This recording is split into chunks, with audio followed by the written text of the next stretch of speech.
થરાદ તાલુકાના સરહદી વિસ્તારોમાં કેનાલ વ્યવસ્થાની બેદરકારીને કારણે ખેડૂતોમાં ભારે રોષ ફેલાયો છે. વાવ થરાદ વિસ્તારમાં એક બાજુ કેનાલોમાં પાણી છોડાતા જ કેનાલો વારંવાર તૂટી જવાની સમસ્યા ઊભી થઈ છે. નર્મદા વિભાગની નિષ્ક્રિયતા સામે ખેડૂતોમાં અસંતોષ છે.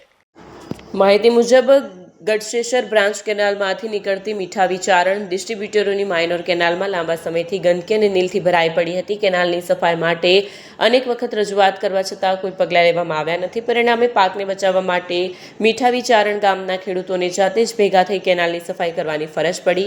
ખેડૂતોનું કહેવું છે કે રાજ્ય સરકાર દ્વારા કેનાલોની મરામત અને સફાઈ માટે નર્મદા વિભાગને પૂરતી ગ્રાન્ટ ફાળવવામાં આવે છે, છતાં અધિકારીઓની બેદરકારી અને કોન્ટ્રાક્ટરોની ઉદાસીનતાને કારણે કામગીરી થતી નથી, જેના કારણે ખેડૂતોને ભારે નુકસાન વેઠવું પડી રહ્યું છે.